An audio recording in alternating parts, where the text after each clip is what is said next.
Adding this little quick bit at the beginning of this video because I should have said something before I got started. Some of these movies I'm going to talk about, I do get in some pretty spoiler territory. So if you haven't seen these movies and you hear the title and you don't want to know any more about it, you might want to bail. But most of these movies are pretty old. If you haven't seen it by now, I'll be amazed that you haven't seen any spoilers. So just wanted to throw this on there. This is my top 5 worst movies of 2019. It's actually pretty deceptive. I've said before, if you've never heard it before, you're going to hear it now.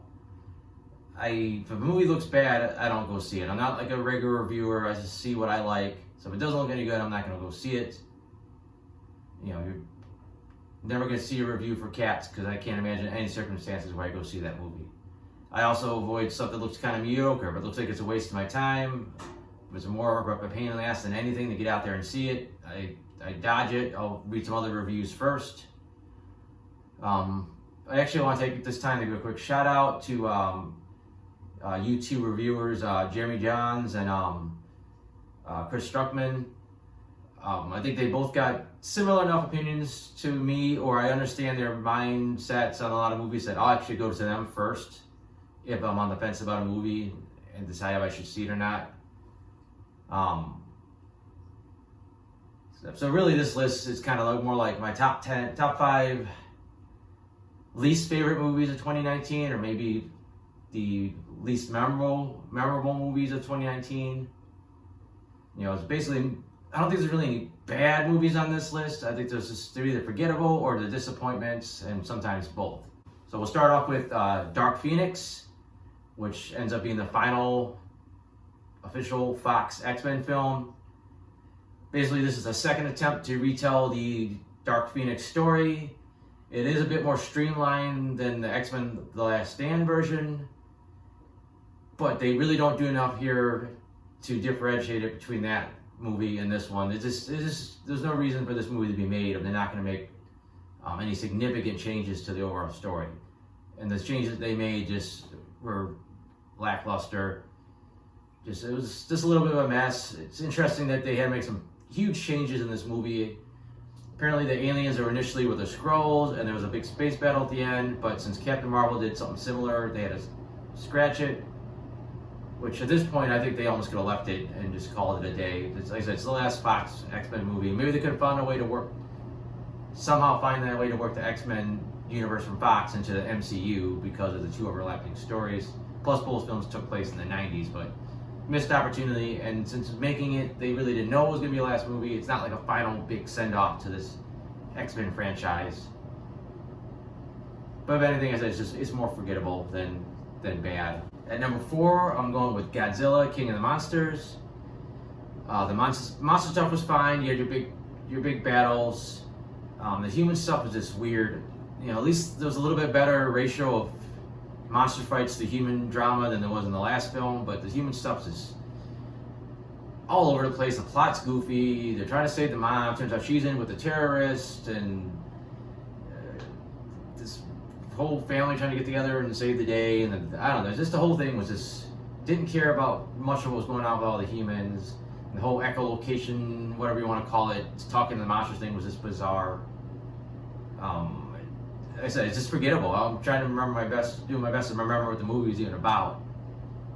To be honest, the only thing I remember is the guy touching Godzilla to try to wake him up in that lava cave, and then he died. Number 3, I went with It Chapter 2. Loved Chapter 1. I've had the book when it came out.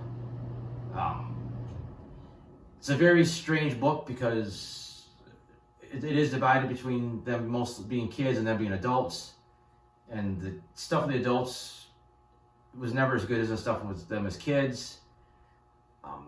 They try to do a lot of scares here by doing these flashbacks where the kids had this other encounter with it that we didn't see the first time around, and you couldn't really get to... There was no tension because you know the kids survived because obviously they beat it and now they're back as adults. So that's... You know they're safe, and then they do these kind of fetch quests, and again, you know they pretty much got to get to the end in the movie, so you know they're going to survive in the present day as well. So there's no scares, there's not much tension. The ending was kind of mediocre, the way they finished him off by kind of shrinking him and crushing his heart. I mean, I don't know if it was any better than the book version where they go on a giant spider and crush his heart, but it just said, and there was some good acting, and the character work was pretty good for the adult versions of the Losers Club, but they didn't have that chemistry that they did when they were kids. And it just, like I said, it was hard to do with adapting this material because the material is notoriously sketchy to begin with. At number 2, I'm going with Us.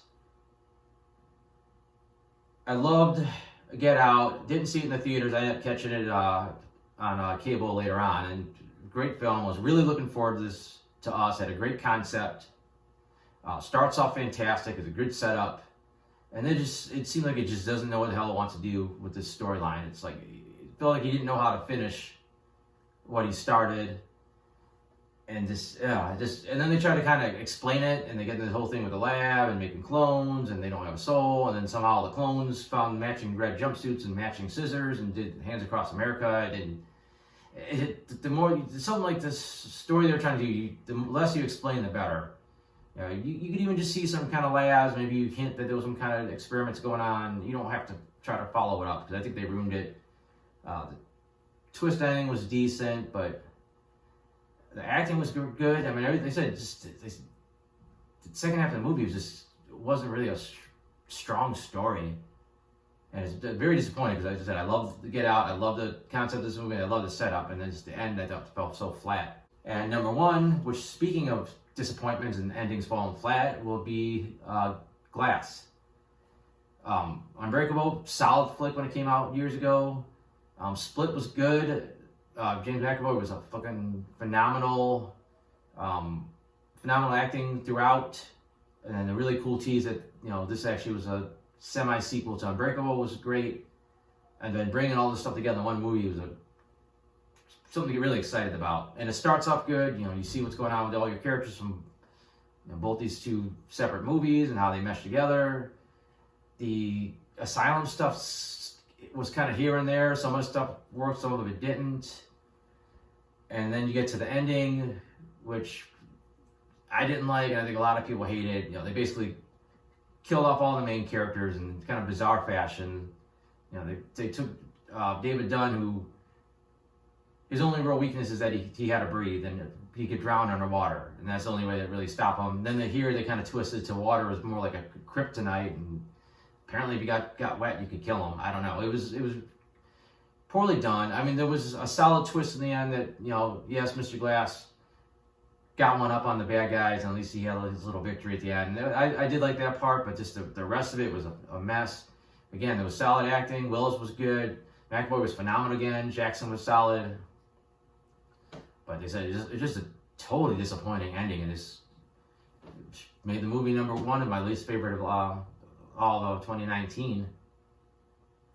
If you want a little bit more in-depth review of these movies, I have them up on my blog, soundingbetterinmyhead.com. If you actually go to the worst of 2019, there's a link in all the titles that will take you to the original reviews. So if you want to get a little bit more in my thought process, granted, most of those reviews are spoiler-free. That's really all I got. So thanks for watching.